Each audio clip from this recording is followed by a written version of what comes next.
A few moments later. Halo semuanya, perkenalkan nama saya Cantika Putri Mawardi dan rekan saya Azhara Rizvina Saputri. Di sini kami akan menjelaskan terkait permasalahan pendidikan dan penanggulangannya. Yuk kita simak baik-baik materi yang akan kami sampaikan. Nama-nama anggota kelompok 6, yang pertama Azhara Rizvina Saputri, yang kedua Cantika Putri Mawardi, yang ketiga Lydia Agustina Motu. Hai, nama saya Azhara Rizvina Saputri. Saya akan menjelaskan mengenai pengertian pendidikan. Pendidikan yaitu suatu modal penting bagi setiap individu untuk meningkatkan kecerdasan, keterampilan, budi pekerti, dan kepribadian. Pendidikan dibagi menjadi 3, yaitu ada pendidikan formal, pendidikan informal, dan pendidikan non-formal.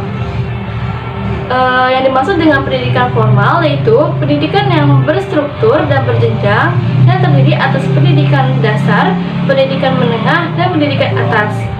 Contohnya seperti SD, SMP, dan SMA, dan diselenggarakan oleh pemerintah pusat. Lalu yang kedua ada pendidikan informal, yaitu pendidikan yang dilakukan oleh keluarga atau secara mandiri. Contohnya seperti les privat. Lalu yang ketiga ada pendidikan non-formal. Pendidikan non-formal yaitu pendidikan yang dilakukan oleh masyarakat. Contohnya seperti guru silat, TPA, dan lain sebagainya.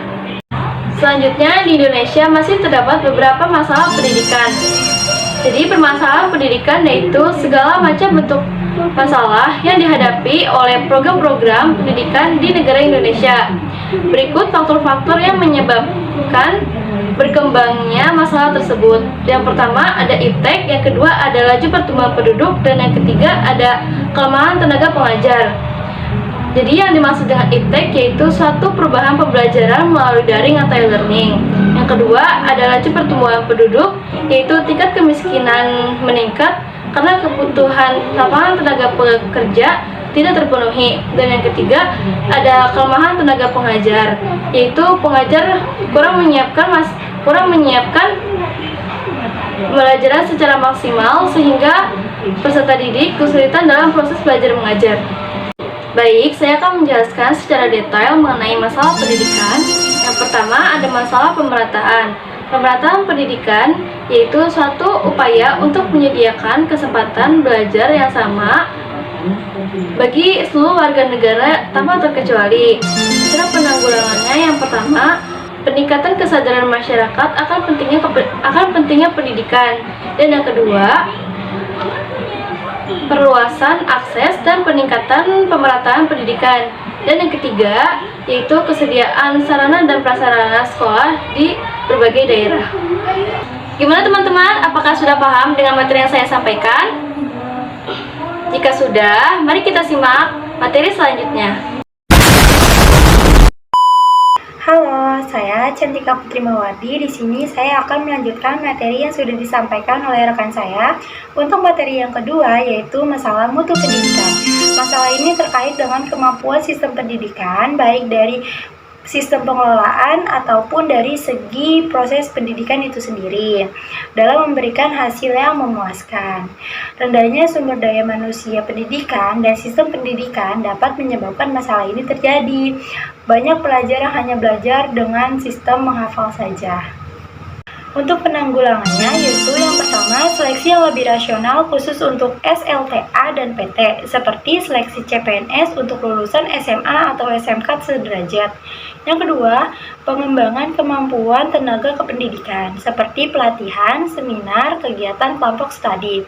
Yang ketiga, penyempurnaan kurikulum, memberikan materi yang lebih esensial dan mendukung muatan lokal serta melakukan evaluasi yang beracuan PAP. Yang keempat, akreditas terhadap lembaga kependidikan. Untuk menentukan status dapat memberikan jaminan kualitas, memberikan umpan balik, dan serta meningkatkan akuntabilitas. Untuk masalah yang ketiga yaitu masalah relevansi pendidikan.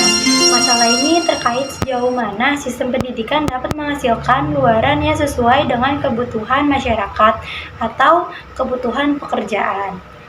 Penanggulangannya yaitu yang pertama perluasan dan pemerataan kesempatan meroleh pendidikan karena dapat terciptanya kualitas pendidikan serta kesejahteraan masyarakat. Yang kedua, peningkatan kemampuan akademik, keprofesionalan dan jaminan kesejahteraan. karena tenaga kependidikan akan mampu memberikan layanan pendidikan yang berkualitas. Yang ketiga, melakukan pembaruan sistem pendidikan. Perubahan dapat dilakukan dengan memanfaatkan teknologi dalam pembelajaran, dapat mengembangkan metode pembelajaran yang interaktif dan kreatif. Yang keempat, memberdayakan lembaga pendidikan, karena dapat memberikan pelatihan dan mengembangkan profesional, meningkatkan kesejahteraan tenaga pendidik. Yang kelima, mengembangkan sumber daya manusia, hasilnya pendidikan sesuai dengan kebutuhan masyarakat. Halo, gimana? Sudah paham belum sama materi yang sudah aku sampaikan? Semoga sudah ya. Oke, kita akan lanjut ke sesi berikutnya, yaitu sesi kesimpulan. Untuk kesimpulan yang sudah saya sampaikan dan rekan saya sampaikan, yaitu beberapa masalah pendidikan seperti kurang pemerataannya pendidikan, masalah mutu pendidikan, masalah relevansi pendidikan. Oleh karena itu, perlu dilakukan upaya-upaya yang lebih intensif dan terarah untuk mengatasi masalah-masalah tersebut, agar kualitas pendidikan di Indonesia dapat terus-menerus meningkat.